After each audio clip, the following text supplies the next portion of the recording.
Welcome everyone to William Patterson, and welcome Sree. I'm delighted you were able to come to this today. We have bears on this campus. You don't at Columbia. I don't know if you'll get that lucky today. Let me give the quick intro of Sree. He's Dean of Student Affairs and Digital Media Professor at Columbia Journalism School, contributing editor to DNAinfo.com, which is a really nice site. I really like that. He's one of Pointer's 35 most influential people in social media, one of Ad Age's 25 media people to follow on Twitter, one of the Society of Professional Journalists' top 25 journalists to follow on Twitter, one of 22 professors named to the top 100 Twitterers in academia, and co-founder of South Asian Journalist Association. Let me tell you how I got to know Sree. We first met on a telephone, not one of these good devices, but the old kind. He called me in 1999. I was living in Nashville. I think it was to interview me for a story you were writing for the New York Times. It was on Baz Luhrmann, who just had his new hit song, Everybody's Free to Wear Sunscreen. So we talked several times that day. We had a lot of fun.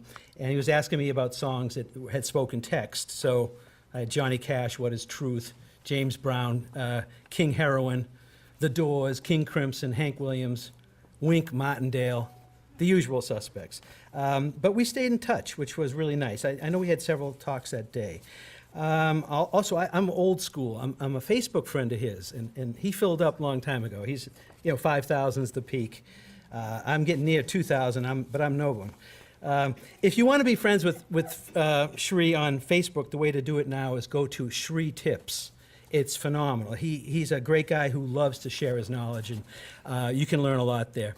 On Twitter, we follow each other. He's even better at Twitter, I think, because Twitter is so much fun. Twitter is so great. His tweets are great, and even though he's very popular, he doesn't let his ego get in the way of what he does. And by that, I mean he retweets, and he retweets wonderfully. Who he's supportive of is really cool. We're also friends on Foursquare. He's my second most famous friend on Foursquare. Steve Wozniak is my first. That's a funny story. But Sree on Foursquare is wonderful too. I check in a lot. I'm near 2,700 check-ins, obviously not living a normal life. But what he does, besides checking in, he gives great hints and tips about places. I've learned a lot of things from his places, Morningside Heights area, where he's around a lot. I also get a kick out of the fact that he'll tell you what gas stations have long hoses if you pump gas outside the state of New Jersey, for example. Also, what are the best restaurants where his kids are happy, having birthday parties at the Harlem Lanes Bowling Alley, I think I saw. So he's fun to follow that way. Again, I'm really glad you're here. If he wasn't here, I would say just please follow him, Sree.net. Sree Tips. He's really one of the best educators, and I'm delighted to be his friend. And I want to add in this intro, as Rob Reiner said in Spinal Tap, but enough of my yakking. Here is Sree Sreenivasan. Thank you so much. That's a fabulous introduction. Thank you so much. But you obviously made one big mistake because you said he doesn't let his ego get in the way of anything, and I have this giant picture of me here. So I have to reduce that size of that picture. Hi, everybody. It's a pleasure to be back at William Patterson and to meet all of you and spend the next hour and a half or so together. I know there are 2 o'clock classes. So what I'll aim to do is to wrap up by 1:45, including Q&A, and then I'll stick around. And if anybody has things you'd like to chat about, we can just either hang out here or outside and talk some more. We're going to be talking about social media, and I should just tell you that if you came in a little earlier, I was playing YouTube videos from this new site that I've checked out called ViddyJam, ViddyJam. And what this site does is it plays, I call it Pandora for YouTube, meaning you take song, you tell it what you like, and it will play music like that and play videos like it. And here you can see I put in Michael Jackson, play music like Michael Jackson, and it's playing an Earth, Wind, and Fire song. Some people in this room have never heard of Earth, Wind, and Fire, but that's another story. And what I was most pleased about is here was something to do with music that Michael didn't know, this Michael didn't know, which is pretty rare. So that was, I'm just glad that I was able to show him something. So This site is, what part of why I wanted to show it to you is it's indicative of all these kind of changes around us. One of them is that 4 years ago, I could have said to you Pandora, and it would have not have meant anything to you except maybe the classical story of Pandora. Now, when you say Pandora, it means something. And when I say Pandora for YouTube, you exactly get it, even if you have never seen the site. That's how quickly our lives are kind of changing. The other reason I'm showing it to you is that it shows you kind of how you can see the mashup world we live in. And here we have a video service that takes YouTube and then it marries it to the concept of taking data about information and turning it into something useful. And there's a lot of data in our lives, but I really like opportunities to take it out of kind of just the science into a more fun arena as they do here. And if you like the song, so you can say play music like Michael Jackson or play only Michael Jackson, and it will do that. You can then, you can buy the song on Amazon or iTunes, or you can donate, you can like. It's very social. But having said all that, you may never even heard of this site, which also shows you how many new things are on around us all the time. And this is a feature I like on anytime I'm watching a video, what some places call like the cinema effect, where you dim everything else and you just have this going, and you can do that on YouTube as well. So what are we doing today? We're going to be talking about social media and all the changes around us, and I want to give you plenty of opportunities to ask lots of questions. And I have my Twitter handle here. If you have something you want to ask me afterwards, we don't get a chance to talk, you can do that. I'll also give you my email address. And when you write to me, if you just put William Patterson in the subject line, I'll know you were addressing me from here. And you also have my Facebook page, which you heard about already. And I have the social media guide that I'm constantly updating. And that URL is bit.ly/SreeSoch. bit.ly/SreeSoch. If you look at that, I'm constantly adding new things to it. I've also brought here, and I'll leave here in case you folks are stepping out and you want to grab one, I have a business card. And I also have everything you need to know about Twitter boiled down to a little card like this size. It's called the Short Tweet Guide. I am a judge for something called the Shorty Awards, which honors excellence such as it is on Twitter. And the folks at the Shorty Awards created this little card, so I hope you'll grab one on your way out. And they make great dental floss if you have no other use for it. I also give a hashtag every time I talk, because I think anytime you're doing an event, a hashtag should be part of the event's invitation process. And you heard kind of how he was doing the introduction, where you give people ways to connect beyond the actual presentation itself. The other reason I like to have a hashtag, for those of you who tweet, if you have no idea what I'm talking about, don't worry. Why I have it there is that I call it the ability for you to talk about me behind my back to my face. And what I mean is I can go back and then have all these tweets kind of gathered together, and I can read them together. So what I'm going to do is kind of walk through some big picture ideas, but also give you some practical hands-on things that you can implement today starting at 2 o'clock, or if you have a wireless device right now while you're at school. And we won't get through everything that you have questions about, but we'll definitely try. Thought I'd start by showing you this particular Facebook post. And this is a post by an admiral who is commander of NATO's operations in Libya. And this is from a few weeks ago. And this was soon after that the breaking news out of Libya. And what he's saying here is that it's an extraordinary 24 hours in Libya, and we're going to recommend shutting down the NATO operations in Libya. What was unusual about this is that this was done on Facebook. It was also done before everyone in the Obama administration had been briefed about this. It was news. It was actually breaking news when he announced it. Now, why would NATO have him do this in Facebook and on his Facebook page? Any thoughts on that? Why Facebook? so that people would know, right? That's one reason. It's also a place where you can have conversations. And what happens with social media is that content gets posted, but much more importantly, it gets reposted and retweeted and resent out. And on Facebook, it got reshared, as you can see here, 133 times, 31 comments, a lot of likes. And what I found interesting about this is that the Department of Defense social media policy says that social media platforms like this have as much validity and credibility as a speech, as a press release. So that gives you a sense of how kind of things are changing. And I learned that from a student of mine named Jim Rosenberg, who's terrific on Twitter. His Twitter handle is Jerotus, Jerotus.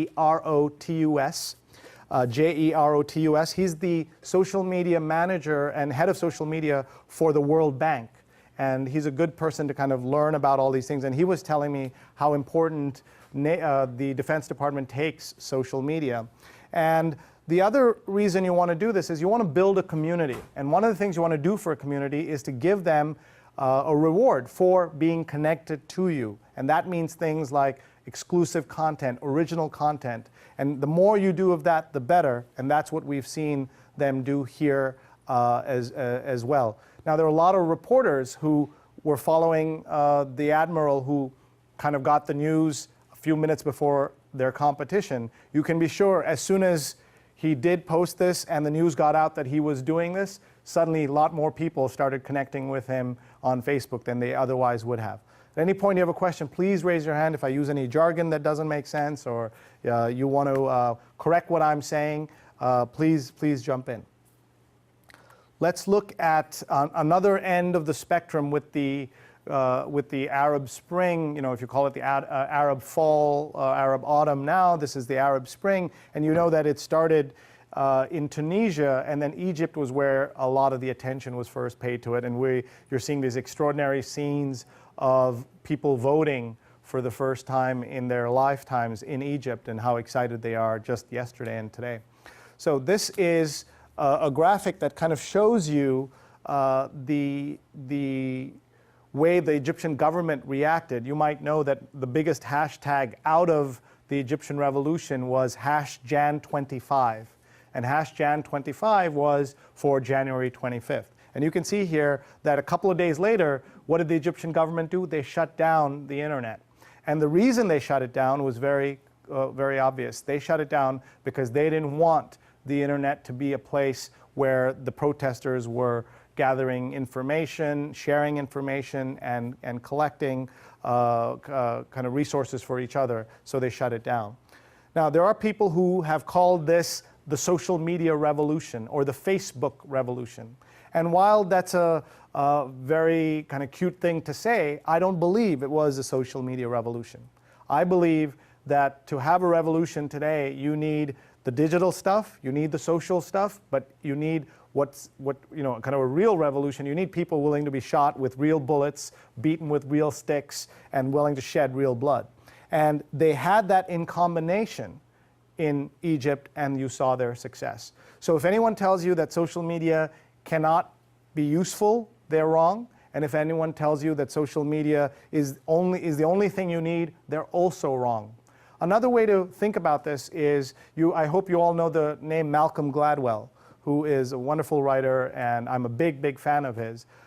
He wrote an article in October of last year that I recommend everybody reads. He wrote in the New Yorker, and basically the premise was that social media cannot cause social change, or social media cannot do any good. And a lot of social media skeptics out there were delighted about the article and kind of shared it around and said, look what he's talking about. Basically, he said, you know, it's good for all the time-wasting things, but not for anything else. Well, I think the article was like anything that he writes, was really interesting, was smart, lots of good writing in there. But I also think that Mr. Gladwell was spectacularly wrong.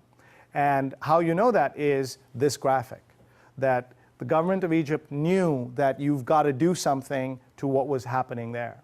And the other way to look at this was from a tweet that someone sent out, said, hey, the government of Egypt shut down the internet because they didn't want Malcolm Gladwell to be wrong. And that's how much Hosni loved Malcolm. You know, that could be like a TV show. Hosni loves Malcolm. It's one of the reasons why he was so spectacularly wrong was because Mr. Gladwell himself was not, at the time he wrote the article, on Facebook, on Twitter, using it in the way that a lot of other people are using it. Now, you don't need to be a filmmaker to be a film critic, right? One of the, you see Roger Ebert, who many of you are fans of, is not a filmmaker, but he's a great film critic. By the way, he is amazing on Twitter. And I hope anyone on Twitter should be following him. His handle is Ebert Chicago. By the way, you've heard me mention many handles throughout this conversation. One of the things that I think we should all be doing in our digital world is having our antenna out to listen for new handles, new people to follow. The list of people we shall follow should be constantly evolving and constantly churning. You know, you should be adding people, you should be deleting people. For example, after today, if you had been following me, you will delete me immediately. Whatever you do, just always be churning your followee list, the people you are following, because that's what makes Twitter useful. You're just open-minded and listening all the time. So anyway, so you don't have to be a filmmaker to be a film critic. You don't need to be a chef to be a food critic. But you certainly have had to have watched a movie or eaten at a nice restaurant to be one of those things. And you cannot, in this day and age, be a critic of social media without using it on a regular basis. And you will find me being skeptical about a lot of things in social media, but that's because I use it, and a lot of other people do as well. And I have no more patience to deal with people who are dismissive of social media who don't use it. And I'm not saying everything is perfect on it. Lots of problems, and we can get into those. But be a user of it so you understand whether it's good or not. I wrote an article about 6 things I learned from the Egyptian story back in earlier this year, and that's the short code for that, the shortcut for that, bit.ly/DNA Egypt, if you'd like to take a look. As I said, I'm going to be bouncing around many different things, so please do jump in at any point. Since we're talking kind of internationally, I thought I'd share this graphic, which many of you have seen, which came out last fall from Facebook, that kind of shows you Facebook connections around the world. Now, what you can see there is a couple of things. You can see how bright some places in the world are, and it's wonderful to see that San Francisco is as bright as Jakarta, right? That kind of gives you a sense that this is really, really global, but it also shows you places that are really dark. And you see that there are parts of the world where it's dark, and you can see one big country missing right here, and we'll talk about that in a minute. Here are the 10 largest countries on Facebook, and if you look at this, what jumps out at you from this list? If you're just looking at this list and say, what is interesting about it? What jumps out at you? United States is there. That's good. China and Russia are missing, right? You see that? What else? What else strikes you? Iran is not there. All right. India is too small. India is too small. Let me just address that for a second. India it has 1.12 billion people, has 100 million internet connections, and a third of those people are on Facebook. And that number is going to go up, to about 400 million people in a couple of years. But there are 900 million cell phones, or about to be 900 million cell phones in India. If all of those people joined Facebook, it would crash. And what happened was that India was not even on this list till this year. It was down here. And when it made this list, a reporter called me and said, "Hey, why do Indians like Facebook?" And I said, "Indians don't like Facebook. They love Facebook because they're very nosy people, and they want to know everything about everybody else, and so that's why Facebook is perfect for them." The other thing that strikes me here is how many developing countries are on this list, right? You notice that? And you're seeing that some, like UK was number 2, and it's like kind of edging down and down and down, and you can see that here. Also, I'll make a note in a bit about Brazil. You can see Brazil has 27 million people on Facebook. Any other questions or comments? Let's move now from the 10 largest countries to the 10 fastest growing countries on Facebook. And by the way, this is all statistics from a site called checkfacebook.com, which is a site that I certainly encourage you to take a look at. So the 10 fastest growing countries over the past week, it is not this week, it's a couple of weeks ago when I made the slide. When you look at it, what jumps out at you here? One thing is, if I were the royal family in Saudi Arabia, I would be very worried, right? Because that's what jumps out at me. 250,000 people wake up in 1 week and decide to join something. I mean, you can't get 250,000 people anywhere to do anything, right? Even if you were giving away stuff, people would be too lazy. Look at this. You have, look at Egypt. You know, almost a year after all the revolution and everything else, 250,000 people joining Facebook. You look at a small country like Luxembourg, 4,000 people joining, right? And so you get a sense of this. Japan, which has always been technologically advanced, has other networks, but now they're joining Facebook as well. Any questions from anybody about this? Yes? Stats this week, Singapore is 7%. Wow, thank you. He's got the updated version. That's great. So check Facebook. And Singapore is number 1? Yes. And any other changes? I mean, this list will obviously change a lot more. And what about the top 10? Is this changed? Mexico dropped a few places. Oh, is that right? Okay. So but no new countries on the list yet. Okay, good. Thank you. And what I would recommend you do is, kind of occasionally just glance at this to get a sense of what's going on with this technology.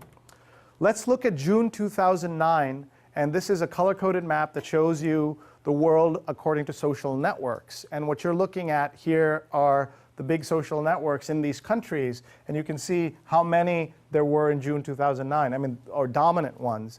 And my favorite in this whole list is the one right here that you can't see from where you're sitting, but it's a great name. It's called Wretch, W-R-E-T-C-H. Now, can you imagine, how did that work exactly? Did you say to people, be my wretch? Or, hey, wretch me? I mean, how did that work exactly? I don't know. You'll see here, India is on Orchid, Mexico is on High Five, Brazil is on Orchid, right? So you get a sense of that. Now, let's fast forward just 2 years, right? Watch the map change. Notice all the countries you're interested in. Then I hit change, and then look at what happens. India flips, a lot of the world turns blue, right? But you still have these big countries that are not on Facebook. China has banned Facebook, Twitter, YouTube, that whole, they have their own very similar, very robust, very vibrant social media networks. You see Kazakhstan as its own, and then Russia is on something called VKontakte. I don't know if there's any Russian people with Russian connections here, but when you talk to Russians and you say, why are you on VKontakte? They say, we love it because there are no rules. And you can get, for example, every song, every movie. You can just download anything. You can do anything you like. So they like that. But millions of people are also on Facebook. And you look here at Brazil, which is a very interesting case of Brazil. Every Brazilian on earth, the diaspora or at home, is on Orchid. They love Orchid. They have 100% almost penetration on it. Anyone who's on the internet is on Orchid. But what number are they on Facebook? At number 7, right? You have 27 million people on basically 2 accounts at least. And what's interesting about that is that when you talk to Brazilians, they say Orchid is to talk to each other. Facebook is to talk to the world. And they're about to get the World Cup, about to get the Olympics. What's going to happen? They're going to be more international, and they're going to be even more on Facebook. And you can still see there are parts of the world where these tools are not being used, but the range of these has come down, I think, rather dramatically. Questions from anybody? Comments about anything? Please jump in at any point. One of the things that I want to emphasize, so after I walk through some of these slides, I'm going to show you some of the new changes and some tips on how Facebook is being used and how Twitter is being used. And at Columbia, we just issued, at the journalism school where I teach, we just issued social media guidelines. and I'd be happy to talk about that if you have a question. So part of what you have to do on social media, I think, is use it as a listening device rather than just a broadcasting device. Too many people in the world use social media as a kind of broadcasting device. And here is an interesting thing. First, this concept of the hash fail. The hash fail is now become part of everyday use by consumers. And if you're unhappy with something, you'll put a hash fail on it, right? You might say, spent my lunch hour listening to this guy from Colombia, hash fail. You know, boring speaker, hash fail. It's a totally normal way in which people give feedback now. And here you can see a woman named Marissa went to dinner at the Standard Grill, which is at the Standard Hotel, which some of you might know. It's on the High Line, by the way. If you want a reason to go visit Manhattan, you've got to go see this thing called the High Line. It's an unbelievable new addition to Manhattan. And what she did was she just complained about her dining experience, slow service. Well, as with many things in our lives, the show Seinfeld had a great episode about this. Anybody remember the Chinese restaurant? Some people in this room are so young, they're saying, who's Seinfeld? Or what is a Seinfeld? They don't even know what that is, even though it's on, I guess, 2 nights. But, you know, I made this joke at something, at an event, and somebody said, but wait, it's on, you know, every night on reruns. But I said, yeah, that's on something called television. And some people don't watch TV anymore. Anyway, so in that episode, they're waiting for a table at a Chinese restaurant, and they're constantly like complaining to each other. That's all they can do. But now what you do is you pull out your phone and you complain, and you do it really publicly.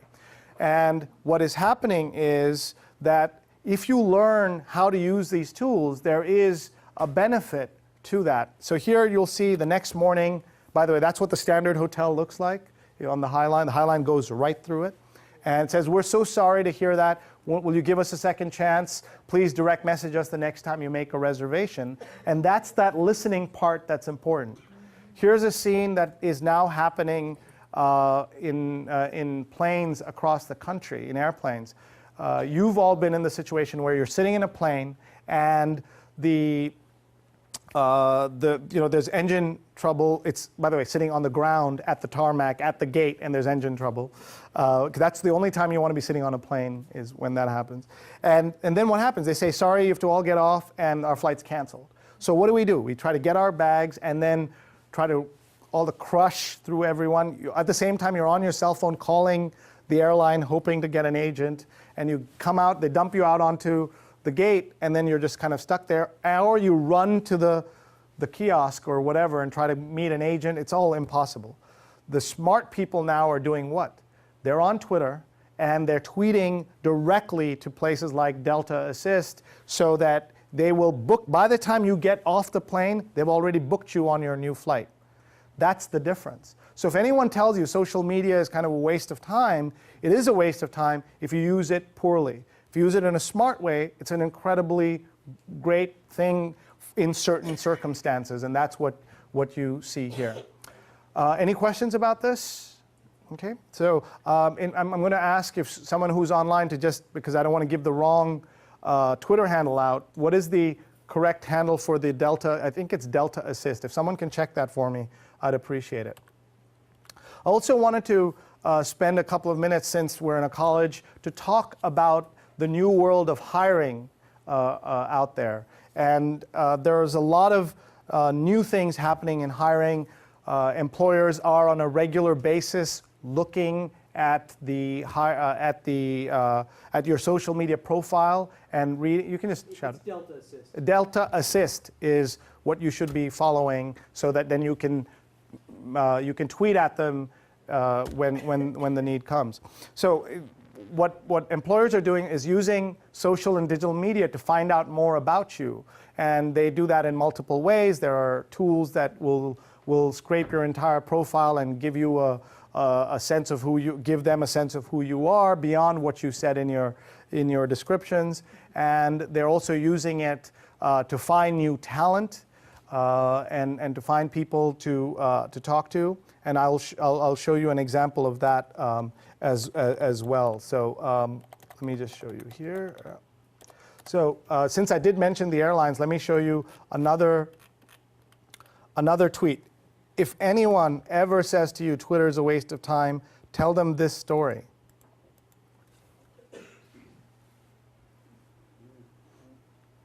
Everyone understand what that is? That is the US government, the State Department, telling you to, if you want to get out of Egypt, come now, and that's how they're doing. Are they calling you at your hotel and asking you, would you kindly join us on this flight? No, right? So you better be following them. If you're traveling overseas, you're not following Travel.gov, you get stuck somewhere, your fault, right? It's on you, right?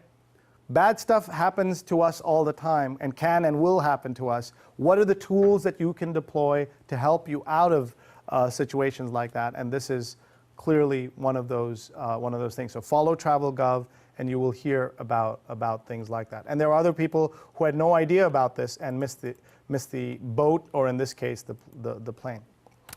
So here is kind of the new world of hiring. This all works in two ways, right? The formal job offer was made and accepted via Twitter. That sounds exciting. That sounds new until you look at the date on this Twitter post. What's the date on it? Can you see? It was 3 years ago, like 3.5 years ago, right? So you can imagine that I've been teaching at Columbia for 18 years, so I've given versions of this talk before, but instead of social media, it was about something new and exciting called email. And there was definitely a moment when someone said, do you know that I got this job offer via email? And I accepted via email. And people would have said, impossible. You know, you have to FedEx a letter, and then you have to accept it via FedEx. But today, right, aren't job offers given and received, and firing, everything happens on email. And this is what's happening today. There's a famous story of a guy who said, I've gotten a job offer from Cisco, but I'm not sure I want to do it because, you know, there's a long commute and the work is really boring, along those lines. And guess what happened? Within an hour, Cisco tweeted back, so you must not think we're a technology company. Offer rescinded. And so, don't be stupid is also a good kind of lesson on social media. But this is kind of that new world of hiring that's out there, and something for you to think about. Also to think about is the new world of recommendations and hiring on there. There are professors in the room who I imagine have this issue on how to deal with students on social media, right? And our students are constantly asking us for recommendations. And now many of them are asking us for recommendations on LinkedIn. And my policy, and when I talk to professors, is to say to them, be very careful about recommendations on LinkedIn, because the recommendations say as much about you as they do about the person getting the recommendation. So if you look on LinkedIn, you'll see that I've given maybe 20-something plus recommendations. But 18 years, 200 plus students a year, that's not a bad number. It's pretty low. And whenever I give them, I'm very specific and very precise about what I'm recommending them about or what I'm saying positively about them. And I met someone who was was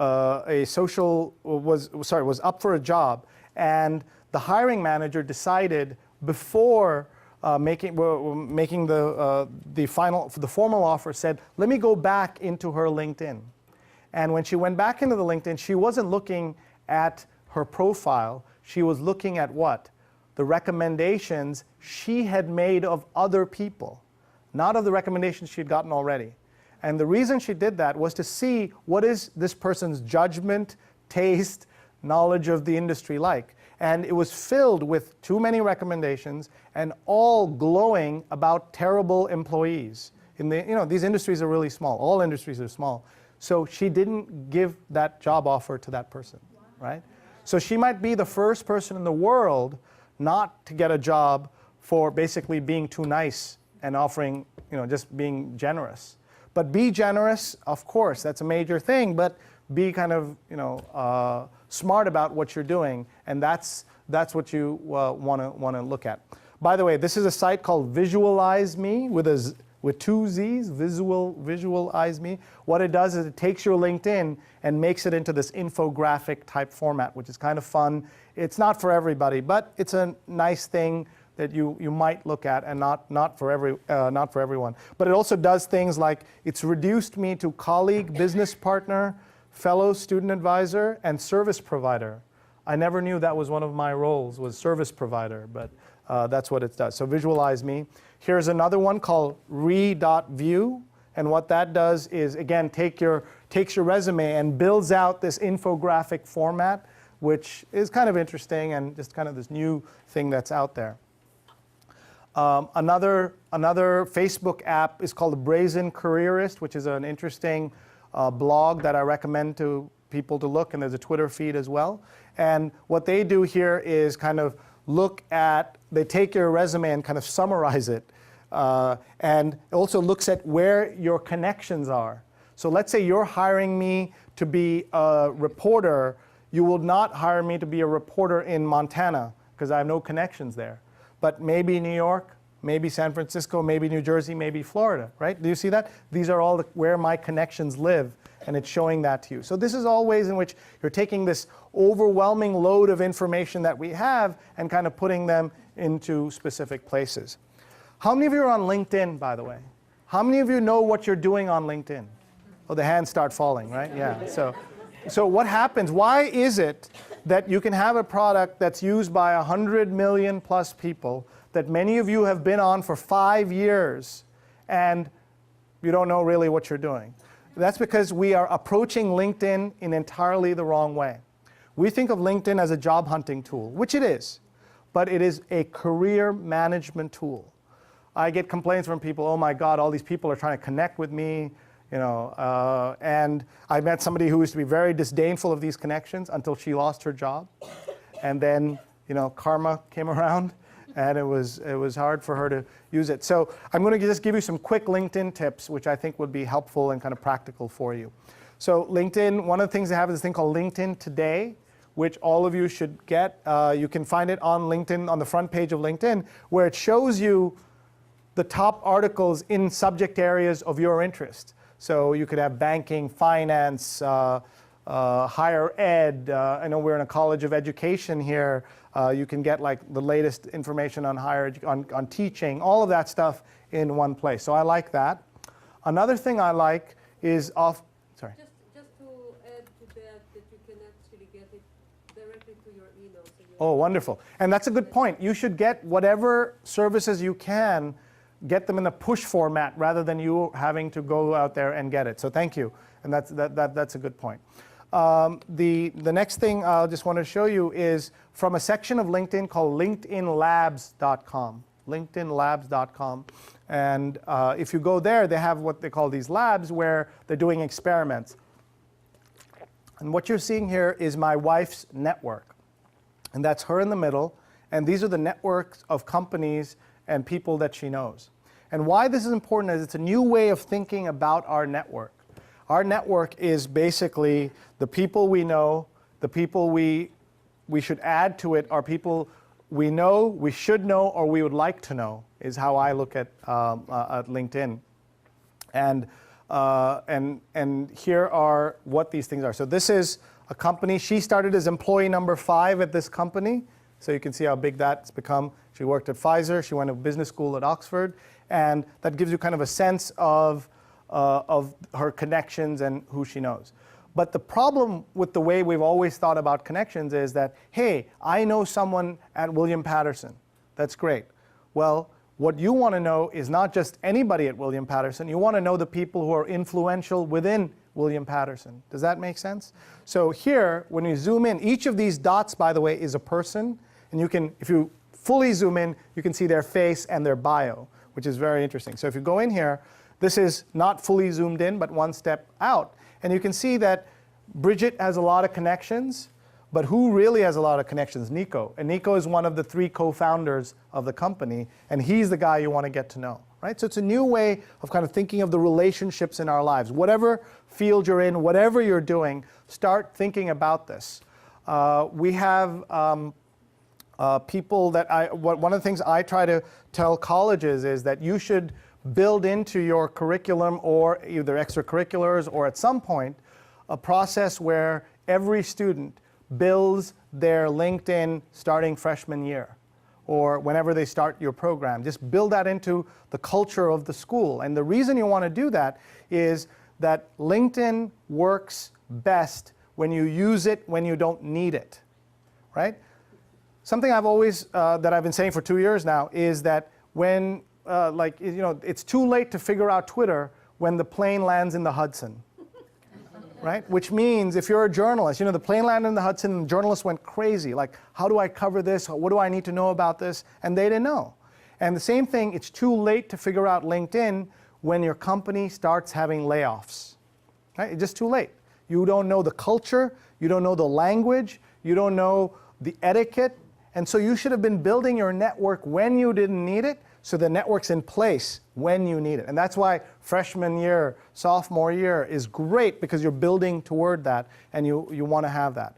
And what happens is when you come onto LinkedIn, you suddenly need help, you're losing your job, it's too late.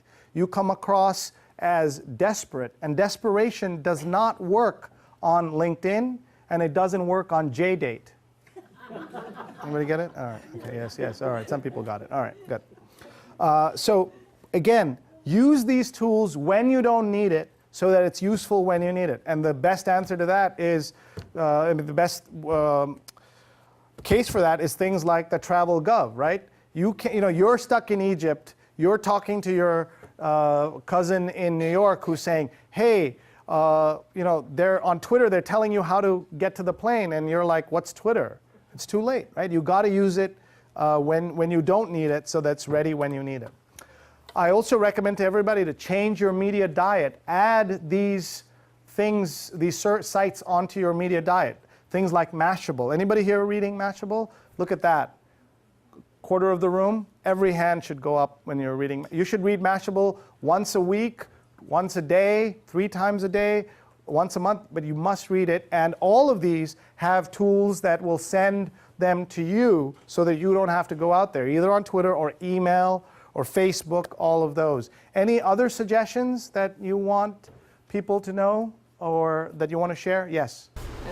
TechCrunch, you can. Yeah, TechCrunch is very good. Depending on your industry, TechCrunch is mandatory. But if you're more of a lay, not a fully digital person, or not, they focus a lot more on startups, but it's a very good site, and I recommend it all the time. Yes? I just thought Summify. That's pretty good. Summify is a new tool which takes your Twitter and kind of summarizes it. There are a couple of those products. Paper.li. Summify is another one, and so you can use those. I also want to talk about what I call sustainable social media. And what I mean by that is, how do you do this and keep your day job and keep your family and everything else? And by the way, I didn't tell you this, that I started teaching a formal social media class for credit at Columbia, 5 weeks, but 3 years ago. And I said to my students, if your parents knew you're paying, grad school tuition to learn Facebook, they'd call my boss, Nicholas Lemon, who's our dean, some of you might know him as a New Yorker writer, and get me fired, right? So we've got to think about social media in strategic, smart ways. So the goal of this class is don't get Sree fired, right? That was the goal of the class. So that anything you say about this is that you're thinking about it. I mean, even today, the reason all of you are here is because you've got this open mind and you're willing to come. But I guarantee that there are people who, when they heard about this, were like, what? Is there a session at 4 o'clock about the cell phone? Is there one about, copiers? Why are you going to this? And some of you your friends may have laughed at you when you said you're going to go listen to somebody about social media. It doesn't make sense. But it makes a lot of sense because of all the changes. So the tools I recommend, there's this great tool called TweetDeck. Anybody here using TweetDeck? Look around you. Now, TweetDeck people are smart and really good looking, right? And why I say that is because they're also very passionate about TweetDeck. So I'm saying TweetDeck is really good so that I'm going to get jumped in some alley. But the tool I use is Hootsuite. And oh, he said it's better, so that's good. So here is my home feed. So it has these columns where I'm getting what people are saying about this. Where's Kurt? Is Kurt? Kurt, thank you. Kurt's tweeting. I can see his tweets. I can come back here and look at it, and that's very cool. So thank you. And like right from here, I can click, and I can go in, and then I can just hit follow, and I'm able to follow him right there on here. And then I can post as Columbia. I can post as in Facebook. I can post in LinkedIn, Foursquare, Facebook pages, all of that from one site. And that's why I like this. But TweetDeck is really good. It's so good that Twitter bought them for $40 million. So that's how good it is. But I prefer TweetDeck, and you can see all these columns and things like that. So I've said here, kind of use these tools to make social media more manageable for you. And one of the other things you can do is Nutshell Mail, which anybody here using this yet? It takes all your Twitter, Facebook, and sends it to you in one email once a day, which is much more reasonable than everything else, right? So yeah, you can use that. Questions from anybody? Yes? I just want to make a comment. Please. I work for the Career Development Advising Center here at William-Patterson University. We have recently started taking students for appointments for social media. So they can schedule an appointment and come in and create a LinkedIn profile with us to show them how to use the site, what to put on there, how to take their profile picture. And then also we've started with doing workshops. Lynn down in the front here, she runs a couple of our workshops there. We have an employer workshop that an employer comes in and speaks about social media and hiring through social media. Thank you for doing that. I mean, this is so important. Your students are lucky that your school is thinking that way. I just repeat it since we're recording this, that at William-Patterson, they have career offices appointments with students to teach them about social media. I like the point where you said you get them LinkedIn accounts. And I don't want to underestimate the value of having a good profile photo in social media. What I mean by that is a recent, recognizable photo of you. Not of you as a kid, not ooh, so exciting. So here, we'll just do it this like this. Yeah, so I'll just take that. And I'll just keep going. Is that okay? Should I just keep going? You're not scared? Nobody's scared, are they? All right. Okay. Let's see. Is the camera still recording? Yeah. Oh, all right. Okay. Oh, you're still tweeting. All right. There was a great sign that someone showed that said, in case of fire, first call 911, then tweet about it, right? Right? And so anyway, what I was saying about the profile photo, it should be a photo of you. It should be recent, should be recognizable. A photo not of you as a child, not of your child, not of you with your child, right? This should be a photo of you, especially when you're doing LinkedIn and Twitter, because these are all part of what I call like your digital resume, your digital profile, and you absolutely need to be part of, be aware of what's happening with that. The other thing about social media in this case with how you should be thinking about it, especially for the younger folks in the room, is who you follow and who you connect with also says something about you, right? So what does that mean? You know that when people are searching for you on Facebook, what shows up when they're looking? Your profile shows up, not your full profile, but what you've liked, right? So if you're going to go for a job interview and you're going to say, my interest is really, in working for your financial services company. I'm really determined to do that. I'm really interested in it. And then all your likes have nothing to do with finance, or your Twitter feed maybe does no reflection of your interest in the finance world. That's a problem, and that's something you need to be thinking about as well. Let's pause there, and because I don't have the internet, let me just answer some questions that you might have. I really wanted to show you the new Facebook. How many of you are on the new Facebook? How many? A couple. Yeah. So Facebook. Yes, well, you know the answer. If anyone asks you, is there a new Facebook? The answer is always yes. Every 3 weeks they're changing it. And why are they changing it? For you. Is it really? No, right? It's changing it for them. And every time they change it, it's more confusing. And this time, the change is so dramatic and so big and so deep that I can do like a 4-hour thing on it and still not be done. So we're not going to do 4 hours. We're going to do 2 minutes on it when the electricity comes back. If it doesn't come back, I'll still do it. Let's see. Let's take some questions about anything you like. Yeah. Yes, in the back. You mentioned a policy in Columbia. Yes. Social media. Yes. We're adopting a policy too, but it's a policy for advertising for the administration. Okay. We don't have one for education. I'm wondering if yours, the one at Columbia, is for the administration or for education or both. Good point. Thank you. And for those of you who have to leave, I completely understand. Good luck with everything, and please grab these cards on your way out. Don't trip, but grab these cards on your way out. In terms of what we've done at Columbia, you can find our guidelines, by the way. They're online, and they have their own URL and their own hashtag, of course. And it is bit.ly, bit.ly/CJ Guidelines. bit.ly/CJ Guidelines. And the hashtag is CJ Guidelines. And I'll remind me to talk about bit.ly before we go. And the reason what we've created them for is basically for student-teacher interactions. That's what the bulk of it is. In fact, almost all of it is about that. And what we have said to the students is, if you had to summarize the entire thing, it would be, what is common sense in real life is common sense in social media. What is common sense in real life is common sense in social media. That's sort of our approach to it. And we deliberately did not call it a policy. We've called it guidelines.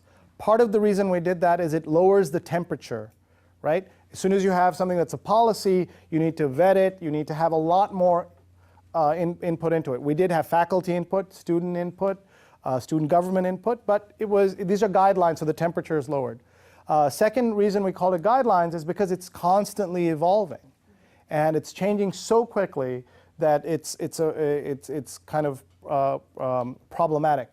So there are two main things in it. One is that we consider classes to be safe spaces where students should be allowed to ask anything that might be a stupid question without worrying that, gee, if I ask this question, somebody's going to tweet and say, oh, look at Jenny, she's asking a stupid question, right? So we have, the default position is that classrooms are off limits for social media. On the other hand, talks are the opposite, are by default open for social media. In both cases, the professor has the right to switch it. Right? So my classrooms are all open, and anybody can tweet whatever they want from the class. In most of my classes, in other situations, the talks are all open. But somebody might come in and say, "I want this to be off the record, no tweeting, etc." And we had a funny incident, or not so funny incident, where a major magazine editor came in. The professor said, no social media. The editor said, no social media. We said, okay, do we have agreement? And then this is one of the things we always tell people, you don't have agreement unless everybody nods their head. So they went around, everybody nodded their head. It was all good. And then a student of mine who had an assignment for a live tweeting of a class walked in late, sat down, and just tweeted the entire thing. And that was a problem because this was an editor saying things. So the part of the principle here for us is, and a student put it really elegantly. He said, I'm not coming here to Columbia to grad school to read tweets about our speakers. I'm coming here to listen to our speakers. And if a speaker tells you that he will be more candid if there is no tweeting versus giving you kind of a canned speech, I'd rather take the no tweeting but better talk, right? Be candid, be honest about the problems and things like that. So that's the way that we decided. Does that make sense? That's sort of, it's a 2-page thing, it's too long, I think. We also put in a thing where saying, here's how you contact the administration, so that if you see a broken pipe and water gushing out, don't tweet it because our facilities staff isn't sitting on Twitter waiting for you. So those things are in there as well. And one of the other things we've said about faculty-student connections is wait till you graduate to make a friend request on Facebook. There are some professors who are comfortable with LinkedIn. In either case, do not ever follow up and say, gee, I sent you a Facebook request, you didn't do it, right? It depends on the professor. In student affairs, I'm in the administration, and what we have to do is, I have a colleague who accepts every friend request from a student. But the reason she does that is she knows it's a much better way of connecting with the students when she needs them. So she puts them on limited profile, you all know what that is, right? And when she graduates, the one she likes, she will graduate them to regular friend. When you know this, like those of us who've been teaching forever, right, that every year you make 1 or 2 people who will be in fact not friends, but friendish. And that's okay if they see your Facebook photos and things like that. So being smarter about those connections, I think, is important.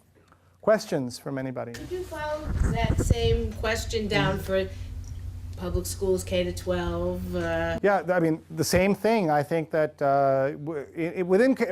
I find, by the way, that there's this mistaken assumption that young people like Twitter.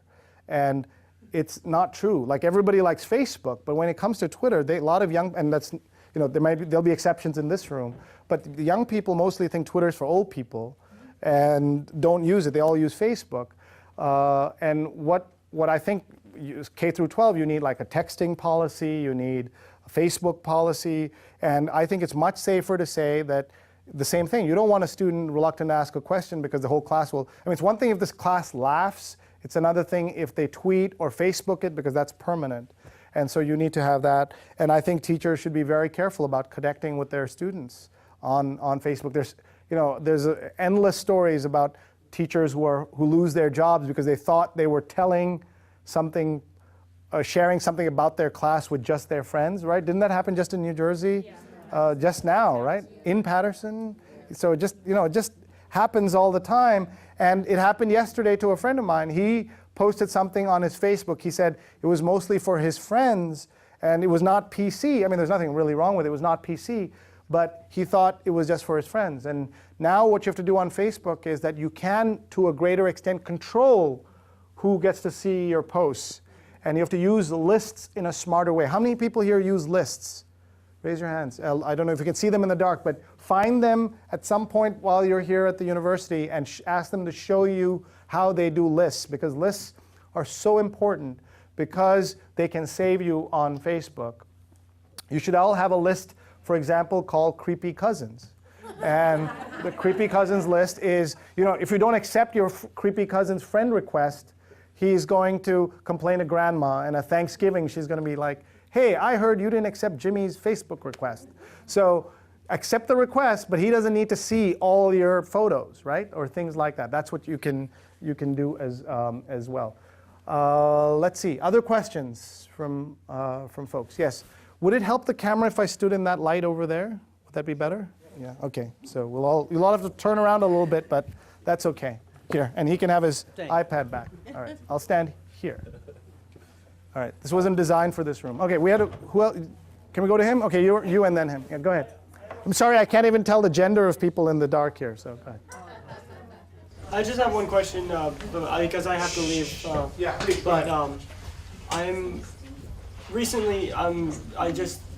I've recently started getting into social media. I had a Facebook before I came to the college, and I'm only a freshman, and I just recently started with Twitter. Okay.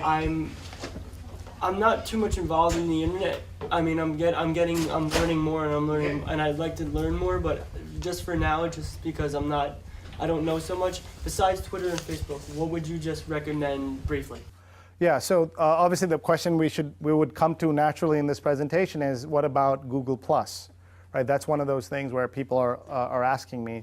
And I would say that Google+, when it launched, it had something so important that it was a real threat to Facebook. And what it had was this ability to share information just with specific groups of people. I could share, right now, if I post on Facebook, it's generally going to go to everybody who I'm connected with. And now I can share it just with people I know at William Patterson, or just within a class at William Patterson. That's what you can do on Google+. And you can now do that on Facebook. I call it the Empire Strikes Back because they like really came back with that. The other thing that Facebook did, by the way, that was so interesting is they've gone after Twitter in a very direct way. And they've launched this ability in this new Facebook that you can you can get someone's updates without being their friend, which you could always do on Twitter, but you can do on Facebook, meaning only the public announcements. Anything that I share publicly, you can get from me on facebook.com/SreeNet and just subscribe to it. But mostly it's stuff about my kids, boring stuff. But instead of going just to my page, which is my technology page, which is Sree Tips, SREETIPS. So that's one of the big changes within Facebook. And if you don't think people overshare, you should go to a website called oversharers.com and another one called whatthefacebook.com. Has anyone seen these? You will never go on Facebook again if you go to that. So I urge you not to go to What the Facebook, but I see you writing it down. People who wrote down nothing this entire presentation are writing that one down. I see that. So back to, I think he left. I'm not sure. But I would say LinkedIn, Twitter, Facebook. Google Plus is going to be a big player. Is projected to take over from Twitter in the number of users. And people love Google, so there's something natural there. But right now, I think it suffers from what I call a social media chicken and egg problem. Do you join first, or do you wait till your friends and family join? But they're waiting for you to join. So it's this kind of cycle of things here. Thank you. Let there be light. Brilliant. Thank you very much. I will just stand here like this, holding on to the light. Okay, let's keep going. Yes. If you are updated, let's say, through other means like all the apps and so forth, and sometimes you see I'm sorry? apps, Oh, yeah? use apps, Yeah. and then you use Twitter, and Twitter kind of repeats itself many times, or you find it in several, if you feel that the Twitter repeats itself all the time, all the retweets, and you read it somewhere else, and then you see it in the Twitter. So how do you deal with this repeating and this overwhelming information all the time coming out? So one of the dirty secrets about social media that I wanted to wait till all the people who are not interested left, so I'm going to tell just you guys, is that, sorry, oh, is it too bright? Well, yeah, just Okay. if you can handle that. Okay, perfect. Yeah, I'm fine with that. Okay. Listen, my children, and you shall hear. So I think that one of the secrets, dirty secrets of social media is that almost everyone will miss almost everything you do on social media, right? Which means that what the hell have I been talking about for the last hour? Like, why are we here? We should go home, right? But the fact is that, yes, most everybody will miss everything you do, but the people who do catch it are more likely to be people who would never have heard of whatever it is you were talking about without this. So what I mean by that is I had somebody with 1.5 million followers tweet something for me. So I was ready. I was going to have like 10,000 people visiting something, and I'm going to have thousands of new followers.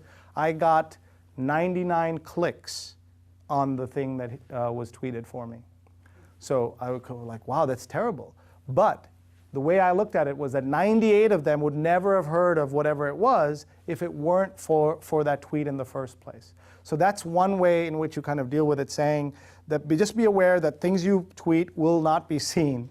But having said that, she has identified another problem, which is at the other end, which is the same things get repeated again and again. I look at it as a good thing that if something's good, it will bubble up to the top. Like I've been here talking for an hour and a half or so, and I'll miss hundreds of tweets. But if they're good, they will rise up again because other people will tweet them.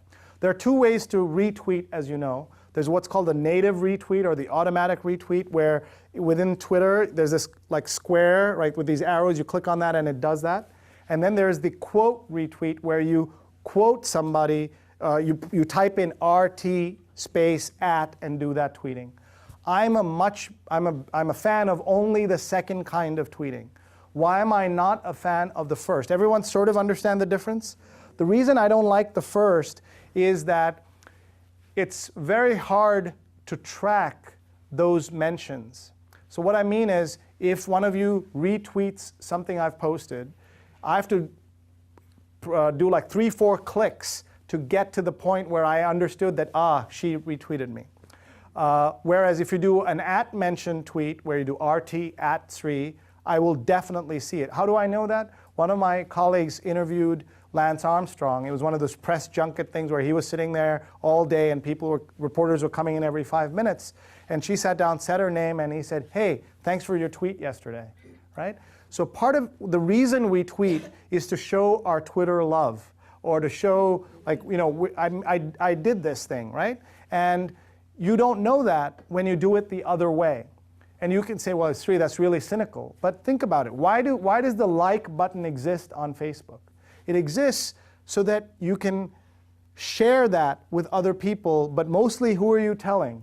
The person who posted it that you liked it, right? It's a tiny, tiny internet chit that you have with that person, right? It's just like, hey, just very, very light. It's Twitter love, it's Facebook love, and I encourage you to give it. The problem is when you give it the other way, it's just hard to track. So that's why I prefer the second way. The other thing is Twitter itself knows this is a problem. If you look at anyone's Twitter profile, you go deep in, on the profile, you'll see a picture of a cell phone, which I'll come back to in a second, and you see that Twitter image there, again, the retweeting image. It has a button where if you click it, you'll no longer get the native retweets from that person. So they understand it's a problem. So if you have someone in your life who's retweeting other people constantly with that system, you can just turn it off. So why would Twitter have that if they didn't realize it was a problem? But unfortunately, they're promoting it at the same time, and that's an issue for me. The phone thing. The phone thing is the only guaranteed way to make sure you read a person's tweet, every tweet of a person. So if you know you have a job interview in 3 weeks with someone who's on Twitter for a job about something, go in there and hit that phone. What'll happen? You do a setup and you'll get text alerts every time they tweet. It's the only way you know what a person, even my wife, the only way she can keep up with all my tweets is to do that, and then she finally turned it off because she got irritated. But that's what you have to do. I think it's very important for us that depending on the situation, read everything somebody tweets. On another situation, not. And that's how you can do that, by getting those alerts. Questions? And you have to be careful, of course. If somebody tweets a lot, your cell phone will explode. But if I was traveling, I would follow TravelGov and I would put that on, right? I do that for CDC emergency. That's a great Twitter feed to follow, and they tweet at you once a month. You don't want them to tweet at you because I'm waiting for the one that says the zombies have arrived and run for the hills. So, but I will know before many other people because I have them text me rather than just tweet me. Questions? In the College of Education, we have 250 student teachers go out every year. We've had some complaints about high school students trying to get into their Facebook accounts to find embarrassing pictures. Yes. What should we be telling our student teachers about? Should they be setting up a personal Facebook and a professional Facebook? What should we be telling them? Thank you. Great questions. And the way I look at it is that first I should look at it from the perspective of the official Facebook policy. Facebook policy is one Twitter profile per person. You can have multiple Twitter pages, Facebook pages, but only one profile. And it's routine in colleges, in high schools, for people to have multiple accounts. And I'm not going to ask you if you have 2 Facebook profiles. When Facebook finds out, which it will, they don't write you a nice letter saying, which one would you like to keep? They kill both, right? It's part of what they call their real name culture of Facebook. And what they want to do is to have you be real. The idea is if you're real on Facebook, you'll be less racist, less misogynistic, less nasty. Why? Because your grandma's your friend, your mother's your friend, your teacher, your priest, etc. They're all your friends on Facebook. So you'll govern yourself or censor yourself. At least that's the hope. So back to your question, you should not tell them to have 2 Facebook profiles. If they do, they will lose all their privileges someday, and then they'll come back to blame the college. Instead, you teach them minimum, you should have them as part of their exit policy from the school, part of graduating requirements, you should have them 3-hour lessons on Facebook and its pitfalls and promises. And one of the things you teach them is how to do those lists really well, how to do the account settings really well, and how to do the privacy settings really well. Some teachers are now using Facebook pages, facebook.com/pages, where you can create a professional page, and you tell your students, that's the only place you can find me. You're welcome to hunt around, because students will always do that, but that's where you should go, and that's how you can find me. You cannot find me on my profile. So profile versus page. Is there a good third-party site that describes all those settings rather than go to Facebook? That's the problem. So the couple of sites that I use for this, you may not believe it, but there are journalists and writers whose full-time job is to cover Facebook. And there's this website called allfacebook.com, another called Inside Facebook, and they have some great guides in there. And you can always, and this will all change, by the way, because of this new Facebook that's coming. So at any point, if you want to email me, I'd be happy to dig some stuff up and send it to you. The other thing is within Facebook, the new Facebook, if you want to try it now, if you want to do that, you can you just Google the phrase, install Facebook timeline now, or get Facebook timeline now, and you'll get a step-by-step instruction. Look for the Mashable article. It'll show up in Google. It's one of the first results. Here's how Facebook is different. The new Facebook is different. One of the nice things about old Facebook, meaning 2 weeks ago Facebook, was that you would go in there and you could post something, and then you know that in 4 weeks nobody would find it. Why? Remember? You have to hit older post, older post, older post, and nobody has the patience, right? So I said the following to a group of 21, 22-year-old students. Then what I'm about to say caused their jaws to drop and big panic set in. And the reason is what I'm about to say, and that is the new Facebook has this thing called Timeline, which instantly surfaces every post you've ever made, every photo you've ever done. In one click, I can see everything you did in 2007 on Facebook. Really? Hold on. The same reaction, so that's why I'm preparing you for it. So it's a problem. Because the old mode 2 weeks ago was what I call security by obscurity, right? Which is where it's there, but it doesn't matter. Like, as long as you're good at untagging yourself from the photographs, it doesn't matter. The photo exists, but you're not associated with it, which is fine. But the new way, you hit one button, because what it is, it's a permanent online scrapbook of your life. All right? And so what happens is, maybe in 2007, you were at a party that you told your bosses you were not at, or your family you were not at. Now suddenly there's proof you were at that party, or whatever. There are all these things that, it's not that we all have these terrible criminal things in our lives. Maybe some of us do. But it's mostly that there's a reason there's a sense of privacy around us, right? But the sense of privacy is changing. And Mark Zuckerberg said in 2009 that privacy is no longer the social norm. That's outrageous, right?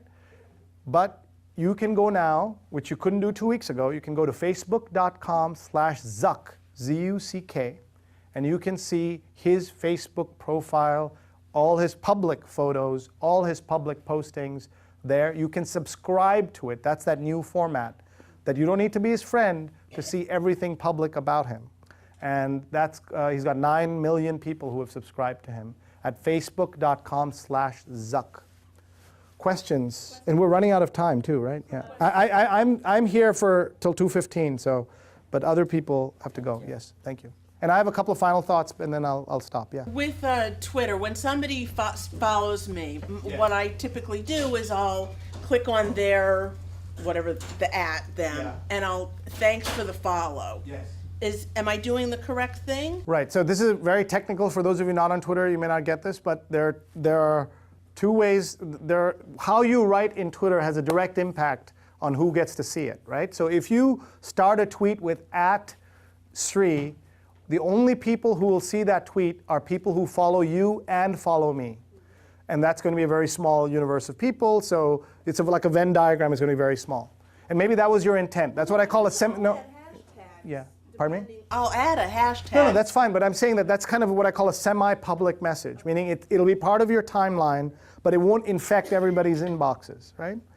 The other way is just start with another word, like hey, @Sree, or even .@Sree with no space will ensure that everybody who follows you will get that and ignore the message. No, I'm kidding. But that's generally what happens. So, but be strategic in how you use this, and but you're doing, I think it's a good thing to do. If you, depends on how many followers you have. You have a lot of followers, you've got a lot of new people, you can't sit there all day and do that. But on occasion, it's a nice thing to do. As somebody who I want the rest of the world to know that I'm now connected. Perfect. And that's perfect. And if they have a lot of followers. And remember, there are no rules about all of this, right? These are all guidelines because it's new. There are all these social media consultants. By the way, have you noticed everybody on Twitter is a social media expert? Anybody who calls themselves that, or somebody said social media, there's something funny I saw the other day, which I just couldn't believe that people would say, oh, social media thought leader, right? Like, if everybody's a thought leader, who's a thought follower, right? Somebody needs to be out there. We need more thought followers. Yes, last question, and then I'll stick around. You have questions. I'm sorry, did you ask a question? Did you get your question asked? Sorry, I'm sorry about that. I'll come back to you. Go ahead. All right, I just had a real quick question as far as where do you see all this going, in the sense that, because communication is everything. Yes. And I have been noticing, because even when the language barrier that does come about, I do get like firm questions from people from international, like parts like from Africa, or from parts of like Brazil. Yes. Usually creepy people in that type of sense. But in all seriousness, pretty much you're looking at pretty much communication with people that you don't. You're never gonna communicate with people you like. You don't understand the language. It's not that they're. Yeah, it's not that they're creepy. It's just they're being social. They're being social. Yeah. But as far as the world goes, do you see it as if in the future, years from now, I'm not saying like instant future, but like years from now, do you see this as if like pretty much everyone around the world is gonna be able to connect with one another? In the sense that pretty much the term international is not going to be international no more? Is that going to be relevant? Oh, that's interesting. I'd been promised I would not be asked any future questions. That was the condition on which I came.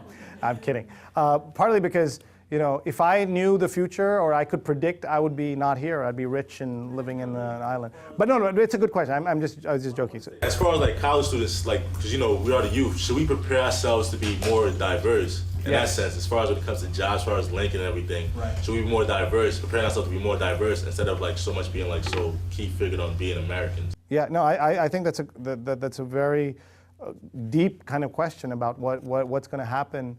I think that you're going to see that things are going to become more international than they are now. When that China switch happens, once the China the people in China are able to see Facebook and Twitter, you'll see that explode. You'll see Africa's already in ways that even those maps didn't reflect on Facebook, on Twitter.